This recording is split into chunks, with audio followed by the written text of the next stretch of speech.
Amy, let me tell you about a magical place that is so exactly designed to be enclosed space, year-round fun for the whole family that I bet you already know what I'm going to say before I even say the name. Let's say it together on three. 1, 2, 3. Great Wolf Lodge. You got it, Amy. My kids loved Great Wolf Lodge when we went. You probably already know that it has a huge indoor water park with a wave pool, lazy river, a bunch of massive water slides. But then your pack can hit the other attractions because, wait, there's more. Great Wolf Lodge has adventure-packed attractions like Magi Quest, a live-action game kids can play throughout the lodge, plus the Northern Lights Arcade. Spent some quality time there, so your kid who loves the lazy river and your kid who loves fantasy games will both have a great time. Great Wolf Lodge also offers great dining options and complimentary daily events like nightly dance parties, all under one roof. Unpack the car once and you're settled in to have fun. And with 22 lodges across the country, you're always a short drive away from adventure. We've both had such great times at Great Wolf Lodge, so bring your pack together at a lodge near you. Learn more at greatwolf.com and strengthen the pack. Welcome to Ask Amy from What Fresh Hell, laughing in the face of motherhood, solving your parenting dilemmas one question at a time. This week's question came from Instagram. We're on Instagram at What Fresh Hellcast, and we got a direct message from a listener who wrote in to say, what do you do when another parent wants to set up a play date with your kid, but you know your kid doesn't want to play with them? Nothing harmful in the past. It's just kids who knew each other but don't have anything in common anymore. It seems rude to say my kid doesn't want to, but my kid doesn't want to, and making scheduling excuses only goes so far. Oh, I have been on both sides of this. I think most parents have, right? I have definitely had the kid who wanted to be included and was not being included. And I've definitely had the kid like, oh, he's so annoying. What are we doing? The thing that stands out to me here is the nothing harmful in the past that you say. That is the big exception. If your kid really doesn't want to spend time with somebody, is tearful, or even if you get just the feeling something is up and your kid's resistance to spending time with another kid seems, weirdly high and maybe there's a little panic involved, obviously honor that. But if your kid is just, saying we don't really have anything in common anymore, that seems like a lot softer to me. And I would argue that there are life lessons to be gained by being nice and giving someone your time. Your kid and this other kid don't have to be best friends. They can do this once. I'm making an assumption here that it isn't like they live next door and if they play once, they're going to be playing every day. It's a little tricky.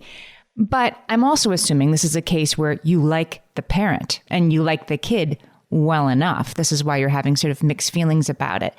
If that's the case, think of it this way.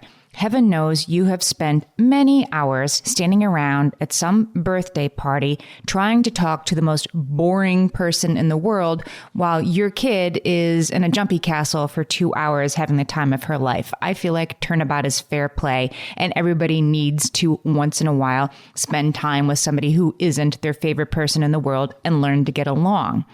I think what would make this much easier is to have that secondary activity or a group activity.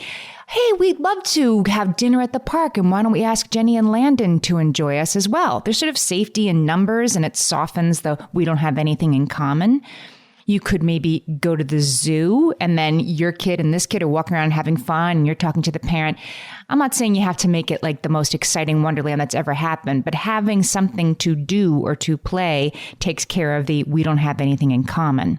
When one of my kids was pretty young, 3 or 4, there was a child that my kid wanted to play with, and I tried to set up a play date once or twice. And then got the blow off over the phone from the other mother that that's not going to happen. My child doesn't want to play. I mean, I can remember this so clearly because I felt like I'd never been so dissed, even though it was really about my kid. And the message got across very clearly. So at least she didn't hem and haw and not return 18 emails. I guess it's better for that, but she didn't want to engage on why it was. And I think that's why I still think about it. This mom and I weren't really friends. They moved away not even that long afterwards. So I think that was why it was easier for her to say, no, my kid isn't interested. I think in all cases, I'd find it a little harder to say than she did. And she didn't owe me an explanation, but I was left wondering if my kid had done something and kind of really wanting to know, since she seemed to be so certain that like absolutely this wasn't going to happen. In that case, if there's a reason your kid doesn't want to play and you think the other parent would want to know, if you think you would want to know if you were in their shoes, then I think you do say something. But again, that depends on how well you would know the other parent and how much time your kid is going to be spending with this kid. You also don't say how old your child is. And I do think there's an expiration date on this. By the time my kids were 12 or 13, they were sorting their own play dates. Of course, they weren't calling them that. They just weren't making their own plans. And I was out of the picture, which also makes it easier. But I guess after all of this, if I would say, if this kid isn't a nightmare, just maybe a little boring, then get together once. Your kid can include the kid in a larger group activity, or you can do something with a group. You can find something that will be easy and fun, and they will have something in common, which is that secondary activity. Because your kid might come out of that saying, oh, he's nice now. Or maybe the other kid will tell her mom, I don't know, we don't really have anything in common anymore. You can't force constant ongoing friendships on your kids, and you don't have to, because the way that kids interrelate and who they are changes. But I think there are life lessons here that are worth learning, again, if the kid isn't that bad, because sooner or later, everybody's kid ends up on the other side of this. So explain that to your kid, that one day your kid might be the new kid at camp, the new kid in the classroom. And for that moment, they can consider this a good karma building exercise. Send us your parenting questions and we might answer yours next. Questions at whatfreshhellpodcast.com. Thanks for listening.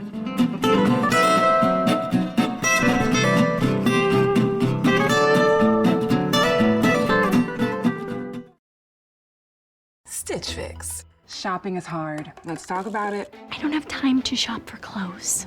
I have to buy everything in 3 sizes to find one that fits. They know me at the post office. Workout wear is my only wear. Stitch Fix makes shopping easy. Just show your size, style, and budget, and your stylist sends personalized looks right to your door. No subscription required, plus free shipping and returns. Oh, wow. That was easy. Stitch Fix. Online personal styling for everyone. Take your style quiz today at stitchfix.com.